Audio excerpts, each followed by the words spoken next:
All right, we are live on YouTube and live on Facebook. All right.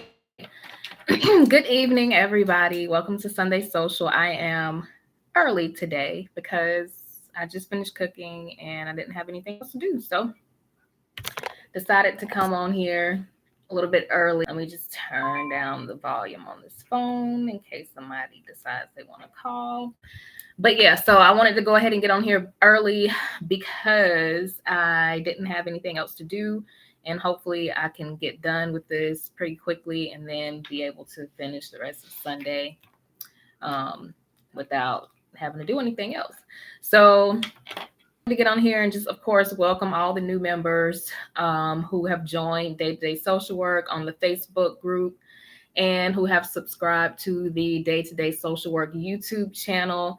So welcome to all the new members. I do have some things planned tonight, a topic planned tonight, a couple things that I wanted to talk about. So I hadn't really had anything planned the last couple Sundays when I did Sunday Social. I do have a little something planned today. So I went to supervision yesterday and I'm almost halfway done with my supervision. I have to have 100 hours of clinical supervision with a supervisor. So I have 50 hours. 48 hours so far. And so I have 52 hours left. So I'm happy about that. So hopefully about another year from now, I will have all my hours so that I can sit for the exam. But anyway, so I went to supervision yesterday. It's grueling 4 hours of, it was a group session though. So it's not that bad when it's group, but it was a group session. So we talk about a lot of things over the 4 hours. And one of the things that one of the ladies brought up was bias and how we as social workers sometimes have bias towards our clients because of our point of reference, because of our lives and how we grew up and just how we are as people. And so I thought that was a very interesting topic. We had very good conversation about that. It was about 6 of us in the group. And so I figured I could come here and talk to y'all about bias.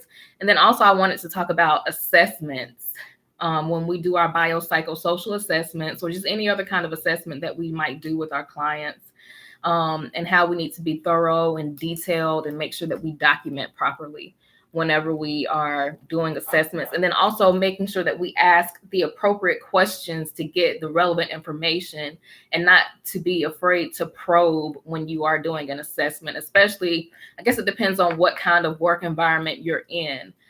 For me personally, I work in a hospital setting with pediatric patients who have type 1 diabetes. And so we do an assessment that's kind of standard.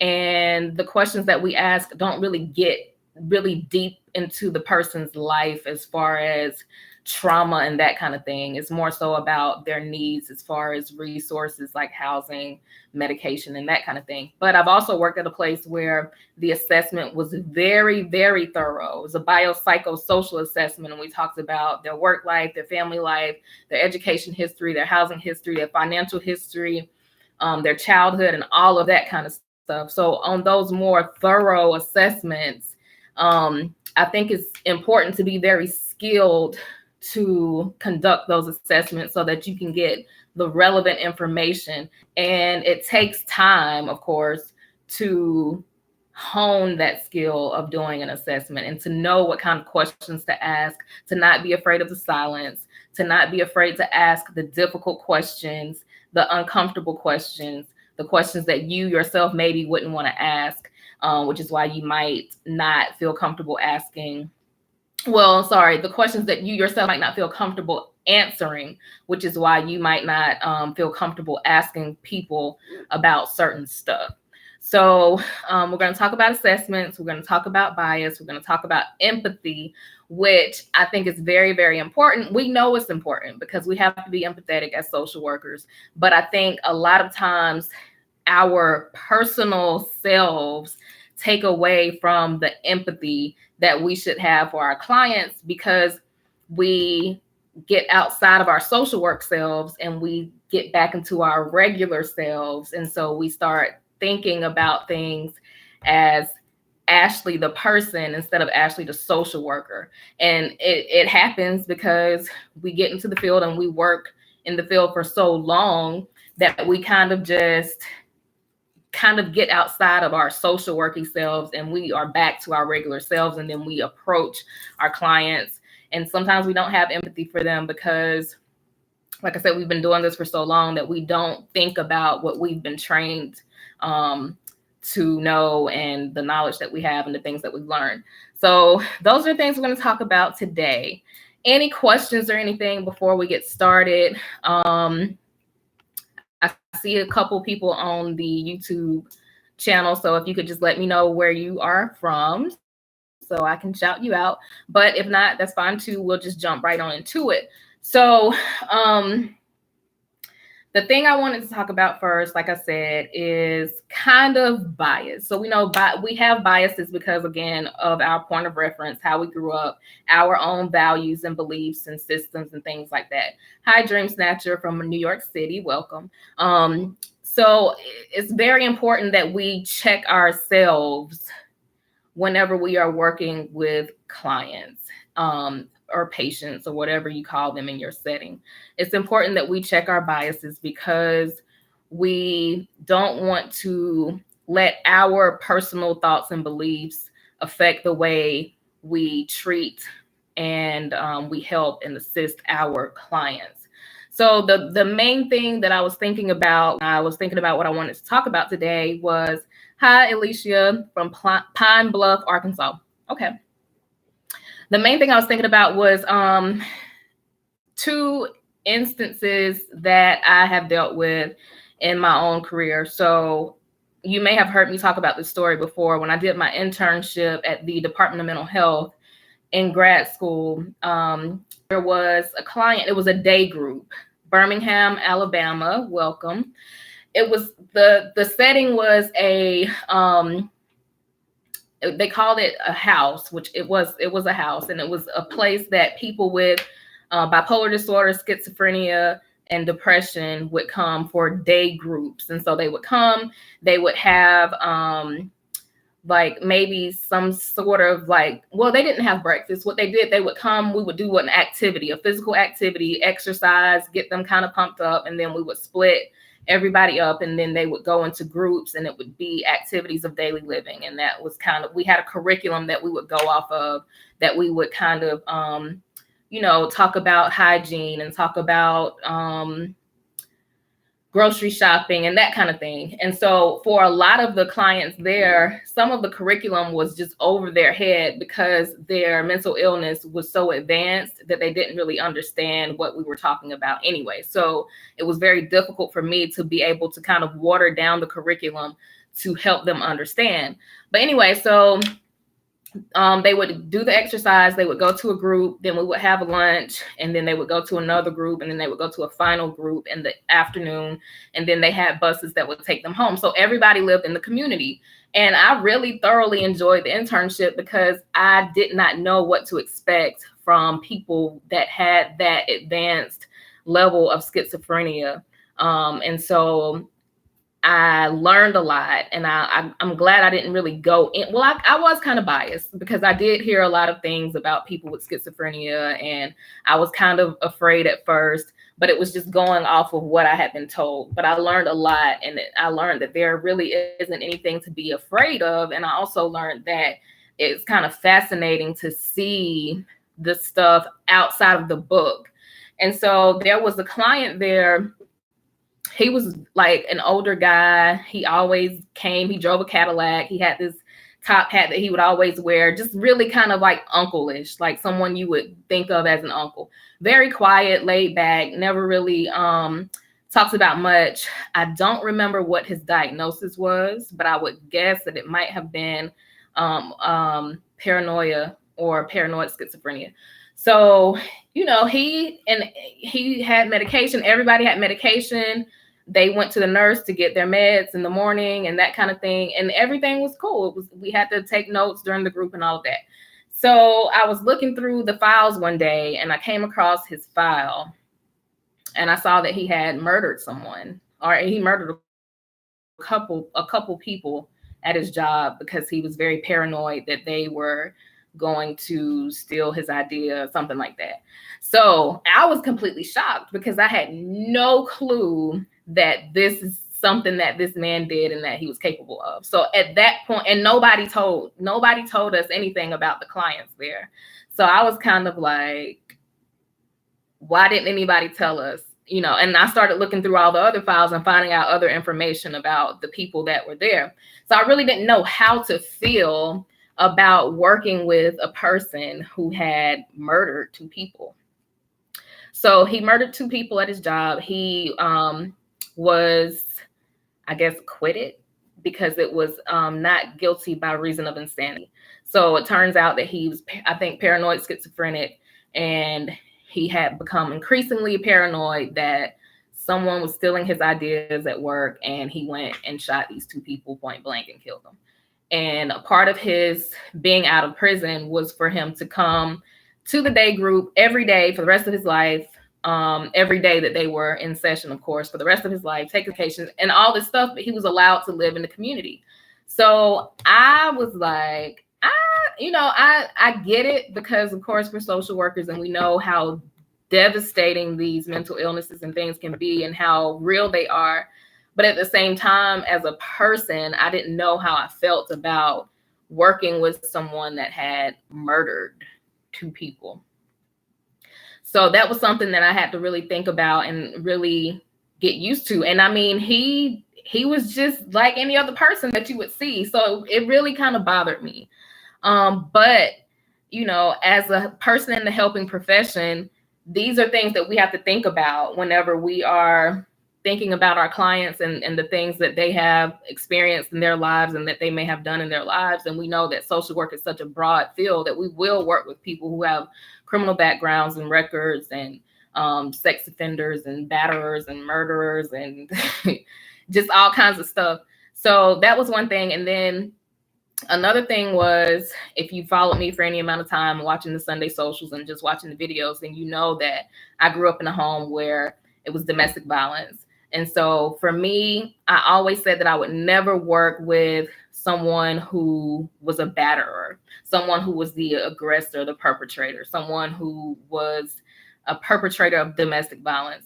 And so I went to a training when I worked at the police department as a victim advocate. I went to a training and I met this woman who was from the same town that I'm from, and she worked with men who were batterers in a batterer intervention program. And so when she told me that, I was like, well, I don't know how you can work with those people. I could never do that and all this stuff. But then she had so much excitement about the work that she did. And she was like, well, I tell them this and I do this and I do that. And she told me some stories about how she really made a difference in people's lives, and these people who are batterers in their lives. And of course, not in all of their lives, because everybody's not going to change or everybody's not going to get it. But she told me all these stories about how she had an impact on helping these men change their lives and change their viewpoints and their perspectives about women and relationships and all of that kind of stuff. So it kind of made me feel like, well, hey, maybe I could do that. Now, I probably won't, but it kind of helped me to think about, I need to check my own self. And this is why, of course, we go to therapy as counselors and therapists and social workers and clinicians. This is why we have to go and deal with our stuff before we can go and help somebody else. So it never even dawned on me that I could do this kind of work. I just automatically said, no, I'm not going to, because of what I've experienced. But again, like I said, if you've been following me for any amount of time, you know that I'm in therapy right now too, to deal with my life growing up and how it connects to me being an adult and all this other stuff. So I always, probably every Sunday social, you probably heard me say, I definitely champion clinicians and therapists and social workers being in therapy so that we can deal with our own stuff. So anyway, that's that. But yeah, so I'm thinking maybe that's something that I would be able to do, is to work with people who are perpetrators of domestic violence. But what I wanted to say too, though, was that we as social workers sometimes are given the authority and the power to make decisions about people's lives. And this is another thing that we talked about and I'm just taking notes about stuff that I remembered I want to talk about. But we talked about this in my supervision yesterday, was that we are sometimes given the power and the authority to make decisions on other people's lives, and how we should always be cognizant of that and not take that lightly. Because I'm pretty sure, most of us have worked with other social workers who were great, magnificent social workers, but then you always come across that one person, one colleague who might not be such a great social worker because they can't step outside of themselves and understand that everything is not about them. And I've worked with not a whole lot of people like that, but I've worked with maybe one for sure who could not understand, or maybe two, who could not understand that it's not about them. It's not about us. And we always have to be, we always have to remind ourselves in this kind of work, it's not about us. I never want to forget that. I've been doing this for I don't know how many years now, 8 years professionally. It's not about me. I have to remind myself that, not a whole lot, but sometimes I have to remind myself that it's not about me. But I thought about this yesterday when it comes to housing decisions that we might have to make for someone, when it comes to, let's see, what else? Mainly the housing decision, because I worked at a domestic violence shelter and I worked at a transitional housing facility, and it was put upon me to make a decision about whether or not someone had a place to live. And at that time, in those two positions, I was in my early 20s. And, that's a lot of responsibility for a person in their early 20s and just for a person in general. So in the domestic violence shelter job, I was over a grant where we would have survivors of domestic violence. They would come to the shelter and they would, the shelter, you could only stay there for like 60 or 90 days and then you had to transition out. It was a small place in a small town. And of course, you can't stay there forever. So they had this grant. It was the HPRP grant. And we would find a house or an apartment or a trailer or whatever in the community. And the grant paid for the rent, utilities for survivors of domestic violence and their children while they were getting back on their feet and becoming self-sufficient. So it was up to me to go and find these places for them to live, inspect the housing, make sure they were up to code and up to the standards of the grant, and then also go and visit the home on like a monthly basis and do case management and that kind of thing. And if the client was not up to par with the program, then I could evict them from their place. And so, you have to be very careful with who you give that kind of power to. Someone like me, I would never try to take advantage of someone because I'm in this role or this position of authority to be able to decide if someone has a place to live. But there are other people who, they've never had any power. They've never had any authority. So they're going to take advantage of it. And so if you don't do this, then I'm putting you out. Or if you don't do that, I'm putting you out. I'm giving, and you can't really be that way. It's not moral, I guess, to be that way. But when I worked at the transitional housing facility, even more so, I had a whole lot more ability to have a say-so in evicting someone. Because it was a residential program, it was the clients and the families could stay there for up to 2 years. And if they didn't follow the rules, they had more leeway though, because you could give them chances and you could write them up and all that kind of stuff. Or you could just skip all of that and just say, no, you're getting evicted. Again, that's a lot of power to have because they're already homeless and they're living in transitional housing.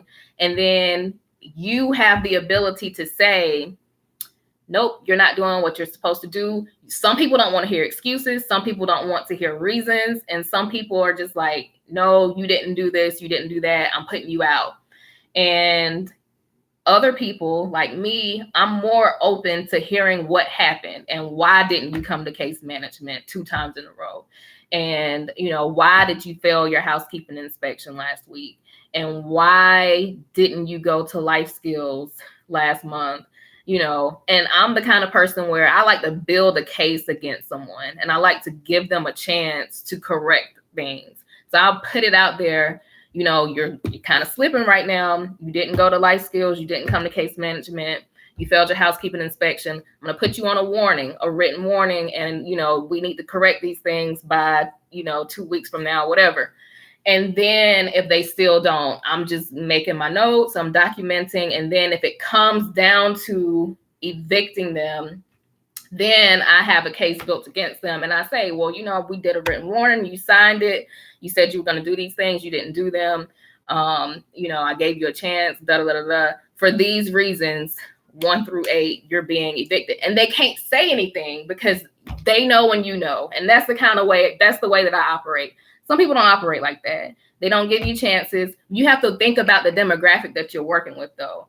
So if you have clients who are homeless, and you do a biopsychosocial assessment on them, and the things they've been through in their life, the things, how they were taught and the way that they were raised, because you get all of that information from the biopsychosocial assessment, which is very thorough and complete. Then you kind of know, you can't use that as an excuse always, but you have to have that in the back of your mind. Like, this is how this person was raised. And this is why we're here as the social worker, to help them. This is why we have case management.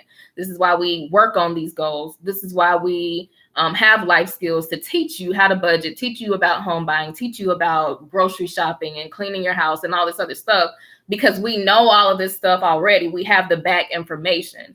So that's why I'm more likely to work with a person or with the family, especially in a long-term program like that, versus just saying, I have the pen, I have the power. You didn't do what you said you were going to do the first time. I'm evicting you, sign the paper, you're out. I'm pretty sure y'all know people who are like that, social workers who are like that. Licensed or not, who are just like that, because you just can't give some people that kind of power over someone's life. And some people like to hang it over their head, and it's just not ethical or moral, in my opinion, to do that kind of thing. So when I was in supervision yesterday, my supervisor was telling us that he has he works with the LGBTQ population, and he's a therapist. And he has written letters of recommendation for hormone therapy or hormone replacement therapy, and that he can even write letters for gender reassignment. And so, hi, Sophia. Hopefully I'm pronouncing that correctly. But he has written letters for people to get those kind of treatments and surgeries and things like that. So I asked him, like, how do you feel having that kind of say so in deciding whether or not a person can change their whole makeup, their whole physiological makeup? And he said that he was fine with it. To me, I think I would kind of struggle with that, because especially if you have the authority or the say so, and writing a letter to a doctor and saying, yes, this person can have this gender reassignment surgery, because from my interaction with them, they seem to be, secure and wanting this change. They've lived their life this kind of way for however long.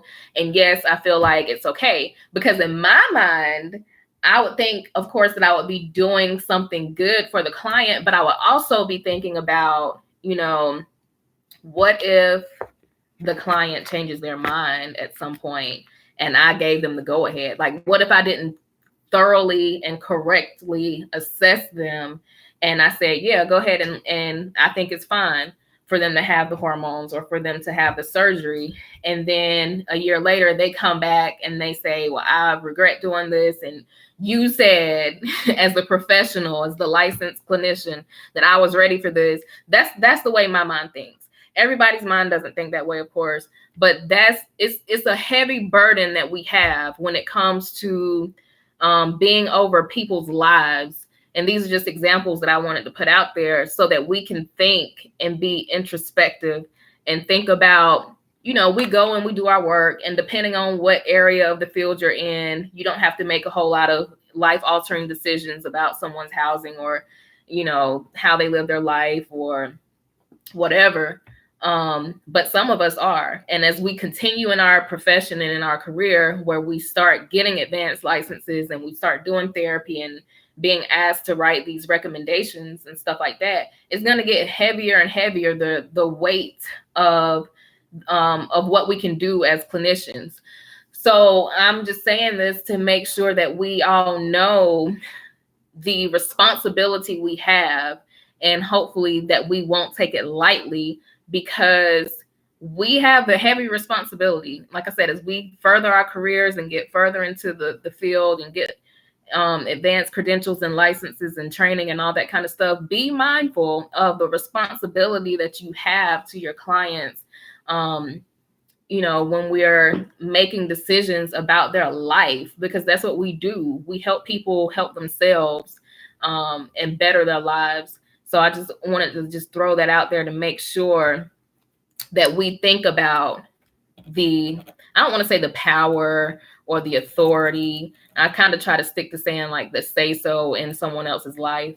But depending on who you are, that might be how you see it. We do have the power to make some very important decisions when it comes to people's lives. And so I just wanted to talk about that briefly. Okay, so what else did I want to talk about? Oh, so the assessments. So I've made a video on assessments before, a couple years ago. It's on the channel, but I just wanted to touch on it again.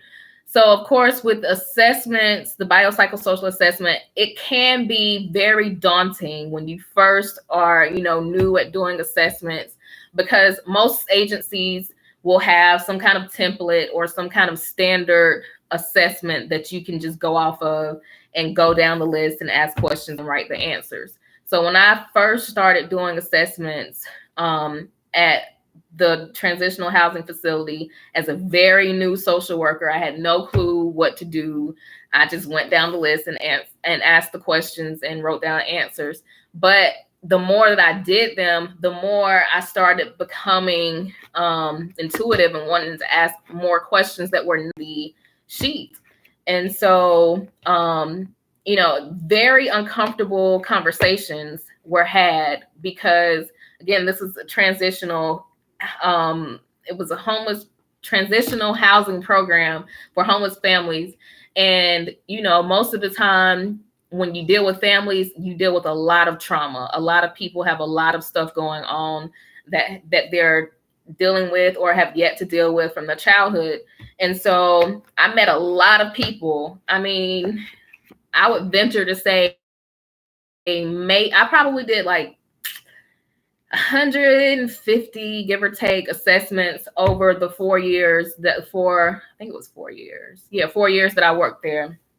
And the very first time I did an assessment, I had no clue what I was doing. I just asked the questions, put the answer down, and then I was very uncomfortable with the silence, the awkward silence where, people don't answer the question, and then they kind of just sit there and you sit there, and then you got to figure out, when to say something and all that kind of stuff. So I talked with my supervisor about that, and he told me to be okay with the silence. And so I grew comfortable with the silence. But, when you're doing these assessments, you have to talk about very uncomfortable things, of course.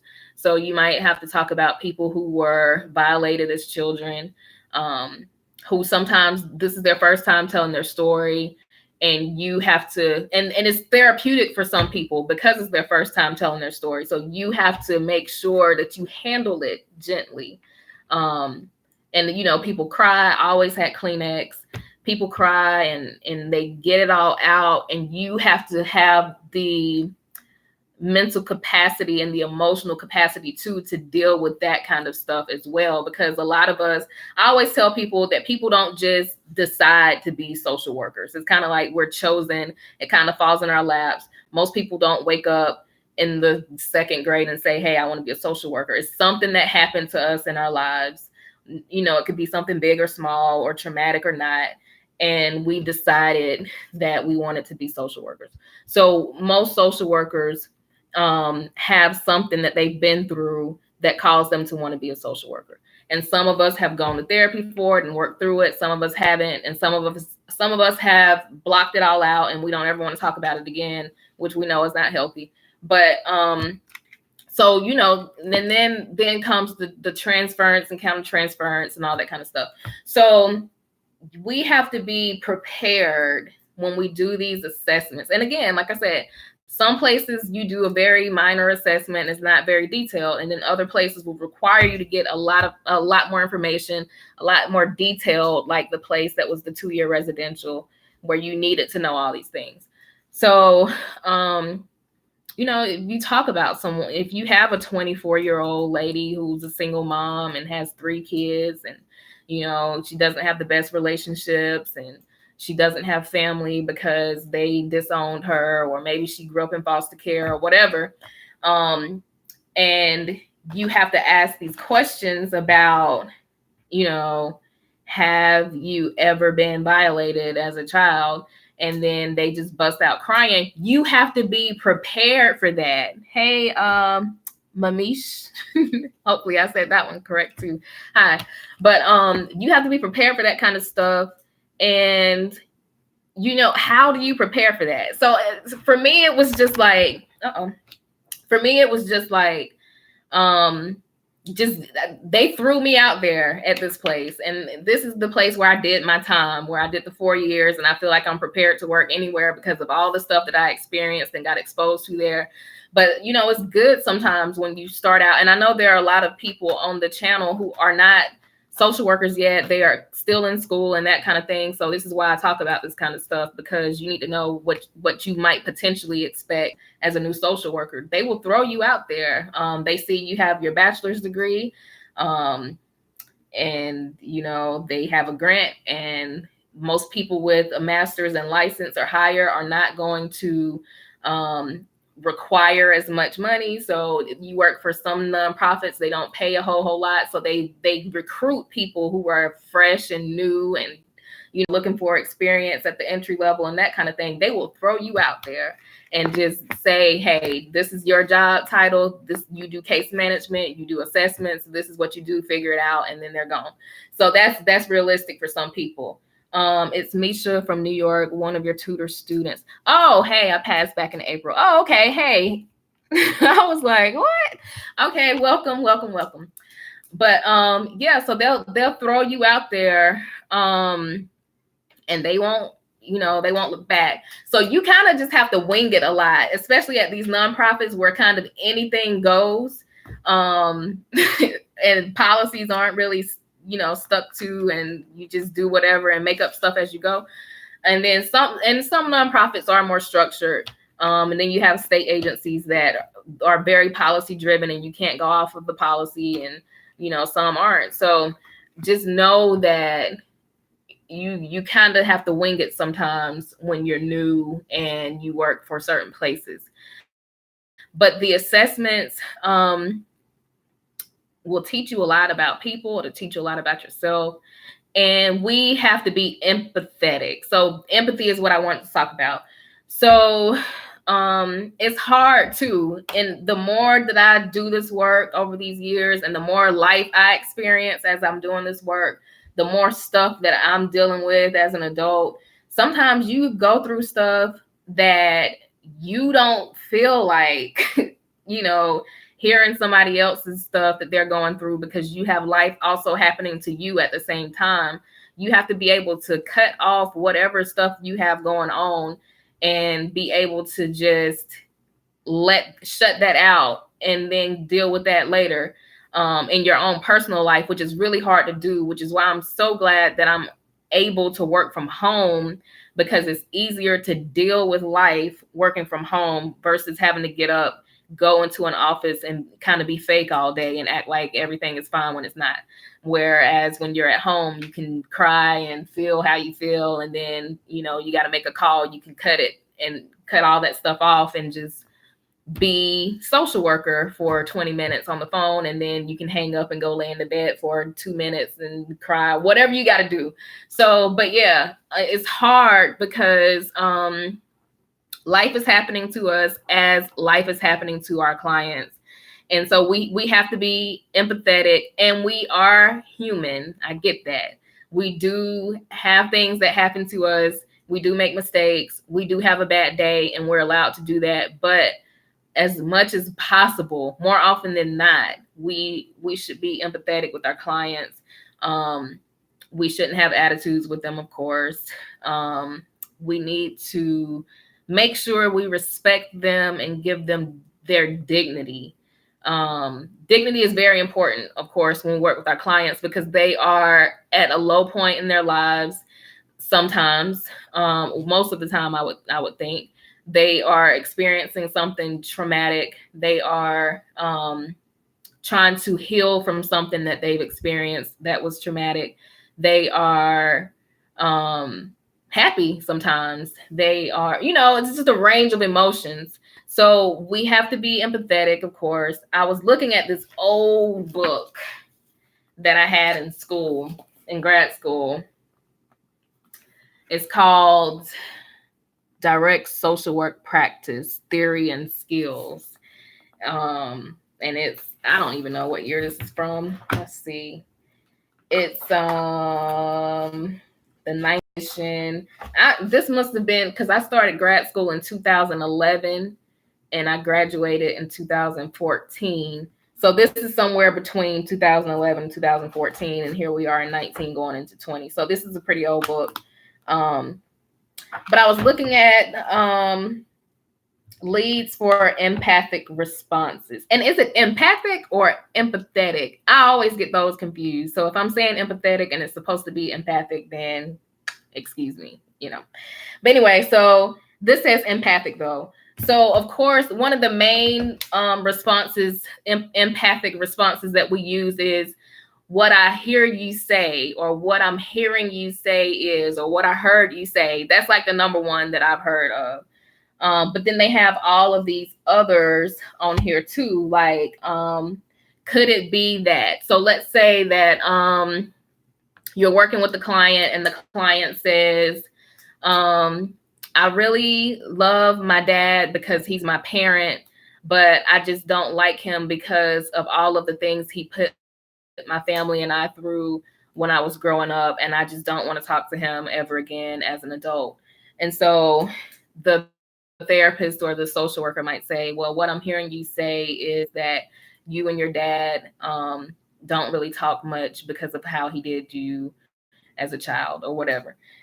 So that's basically like the number one empathic response. What I'm hearing you say is this, and you kind of just summarize or paraphrase what the client said. So then they have these, could it be that? So it could be, could it be that since your dad treated you so poorly in your perspective when you were a child, that now you just don't want to deal with him? Could it be that? Is that what I'm hearing you say? Whatever.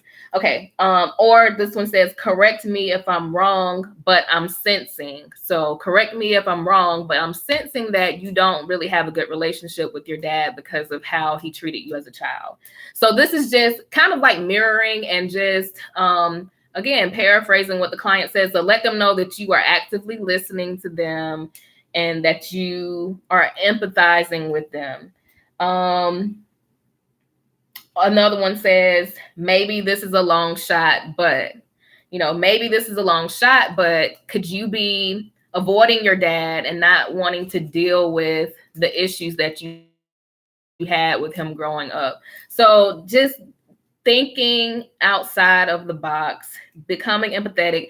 And this is kind of like leading the client to give you more information.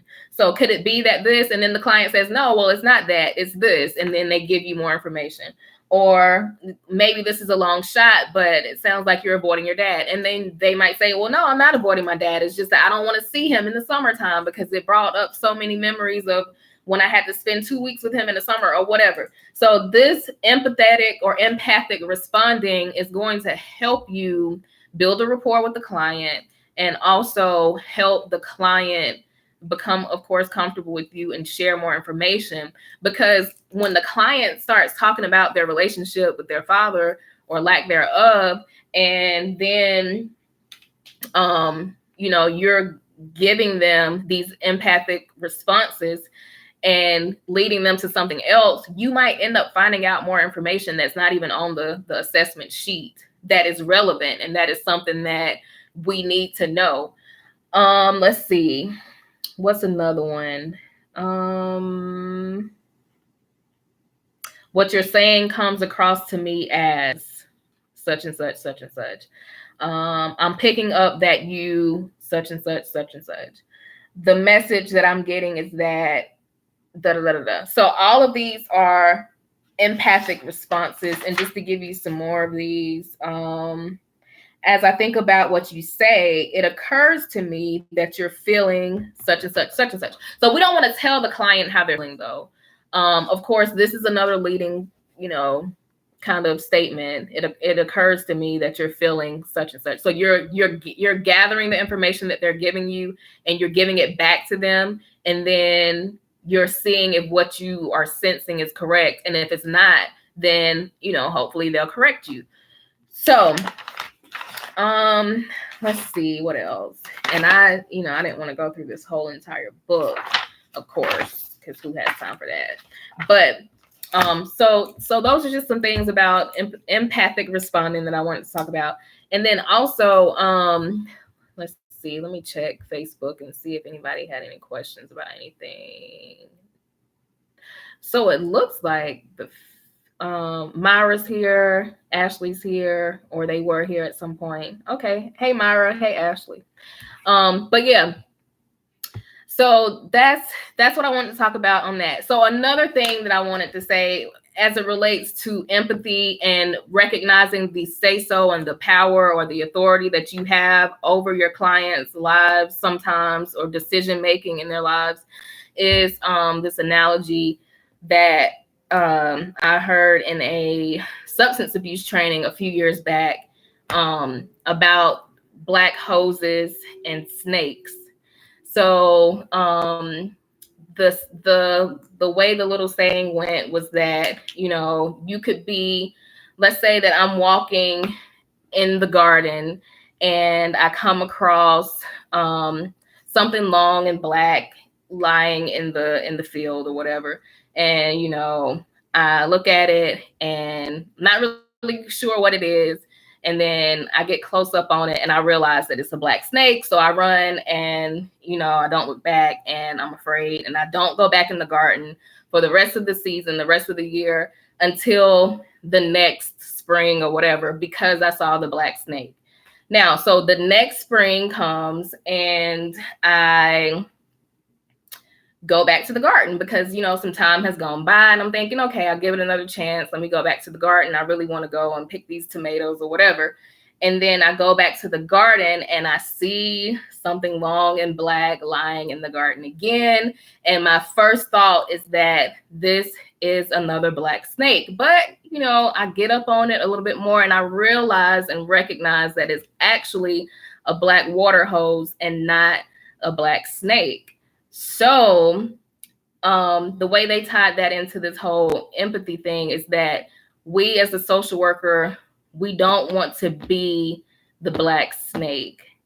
We want to be, well, not necessarily that we want to be the black hose either, but to tie it all together, when clients who are already sometimes reluctant to receive help and who are sometimes too prideful to receive help, when they go and they actually get the help, sometimes they come across across a social worker who might not be empathetic, who might not be nice, who might be that pen wielding social worker who feels like they have the authority and the say so, and you can do no wrong and you have to do this, this, and this, and there are no second chances. And then they get evicted or they get denied for whatever reason because of our attitude and how we perceive things and how we don't give the second chances. And so in the client's mind, we are the black snake. We are the person that they don't want to communicate with. They don't want to see again. They don't want, anything else to do with. And, instead we want to be the black hose, the black water hose. And so when the client comes to you, maybe they were at a different agency where they came across this person who was not empathetic, who didn't treat them with dignity and respect, and who did not give them self-determination. So of course, sometimes when they come to you and you are a better, more ethical, more logical, more empathetic or empathic social worker, they're going to look at you as the black snake because of their prior dealings with whoever they dealt with at these other agencies. But, even though we look like the black snake, we're actually just the black water hose. We're the same professional. We're social worker, just like the last person, but we're not the black snake. We're the black water hose. And it's not the same. It's okay. It's okay to come. It's okay to get the help. We're not going to treat you badly. We're not going to treat you disrespectfully. We're going to help you help yourself and that kind of thing. So you want to be the black water hose as opposed to the black snake. I think I kind of got that right. This is some years ago when I heard it, but you get the point. I mean, you get it. So just keep that in mind. Our clients have come across other professionals, our colleagues in this field, and sometimes they're not social workers. Sometimes they might just be case managers or just somebody working in human services or something like that, and they don't have the skills and the training and that kind of thing, or they just are not empathetic people. So we have to keep that in mind too, is that they might have been to other places where they were not treated fairly and they weren't treated with respect. And that's why it's so important for us to build a rapport with the clients, and let them know that all of us are not like that. Everybody's not the same. We are going to help them help themselves. We're not going to do the work for them, and we're going to help them if they need the help. We're going to put it back on them as the client. It's all about self-determination and that kind of thing. So, and then lastly, I'll just say, in supervision, I was talking with two of our colleagues about how we get into this field and we do this work for so long that we forget what we were taught. We forget what we learned. We forget, the things that we were trained, which is why it's so important to do your CEUs and do professional development on a continual basis, because it's easy for us to just get into this work and just be ourselves, just be Ashley, the person, instead of Ashley, the social worker. So I think it's important. Let's see. I think it's important that we just remember our training and what we learned, and it's not by the book. Sorry. Okay, so I'm really distracted by something that one of my friends sent me. But anyway, so it's important that we don't forget what we learned in school. It's important that we don't have to be by the book, because I'm not for being, by the book and black and white and all this other stuff. I'm all for going outside of the book. But sometimes, and we were talking about domestic violence in our supervision yesterday, and how some people grew up seeing their family fight or seeing their family do drugs and all this other kind of stuff. And of course, that has an effect on people when they become adults. And sometimes when you grow up in that environment, you might become a perpetrator. You might become a victim.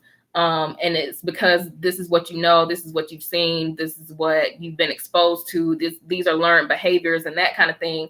And then, but, for people who haven't worked with survivors of domestic violence, they might be just regular Ashley and say, why, even though they're a social worker, they might just be like, well, why does this person keep going back? That doesn't make sense to me. Why would you do this? I wouldn't do that, and da da da da.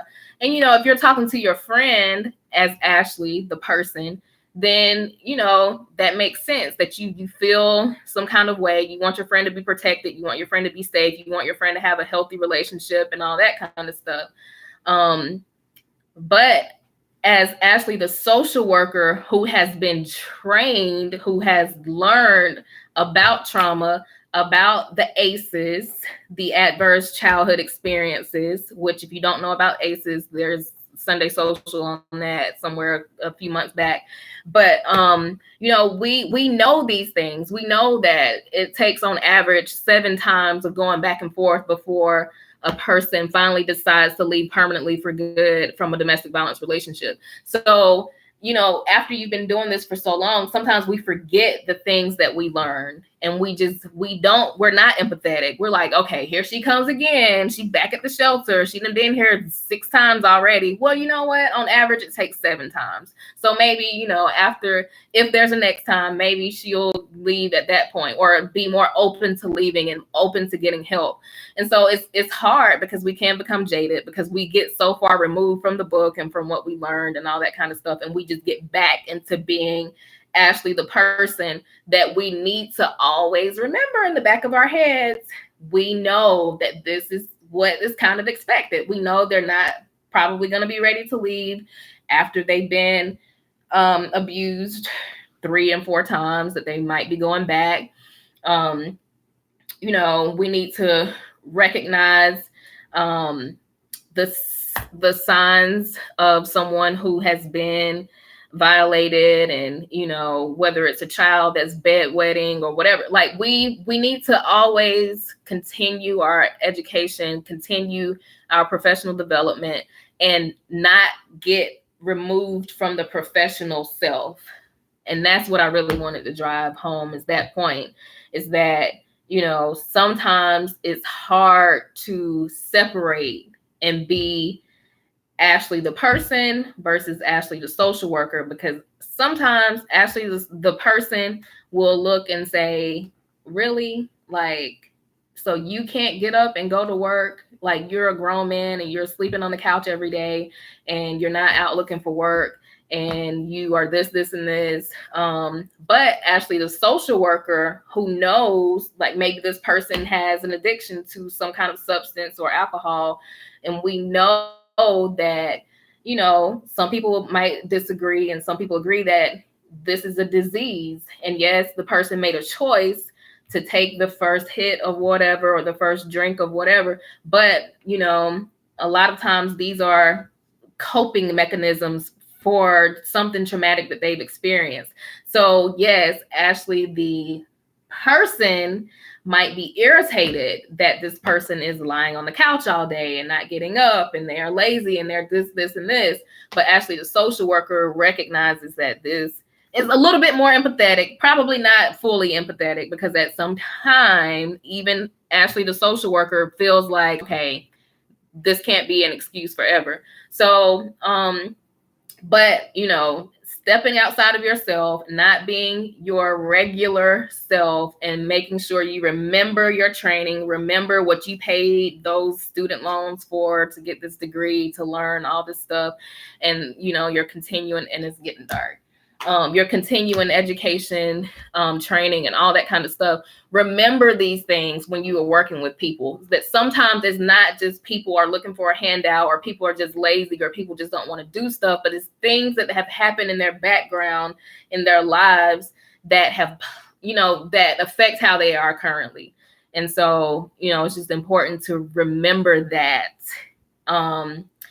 And yes, we are human. Yes, we make mistakes. Yes, we have a bad day, but we are also charged with the responsibility as social workers to, be empathetic and understanding that people have gone through things, and, that we go through things too. So that's really all I had planned for the night. Any questions or comments or anything before I get off? It's been almost an hour. anything, any questions, comments. Also, of course, tonight is the last night for the 45-day pre-recorded tutoring series special. So it's currently on special for $125. The regular rate is $175. That rate is going to go back into effect tomorrow. So if you want to take advantage of that special, and make sure you check out the YouTube channel for testimonials for people who passed the exam using the pre-recorded tutoring series and just the tutoring in general.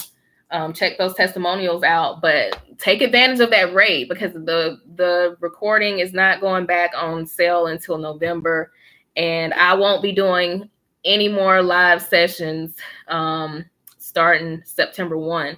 So if you've been thinking about it and you're not really sure, check out the testimonials. It's 15 videos covering over 180 questions over 11 hours, and it's 45-day access, unlimited access for 45 days. You get your own unique link and password to access all of this stuff, and it's been very helpful. And it's literally the same thing as one-on-one tutoring. All the materials the same, all the content is the same. It's just I recorded it because I knew that I was going to get busy with life and with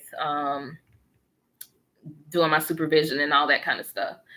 Also, I'm planning on adding to those 180 questions and those 15 videos.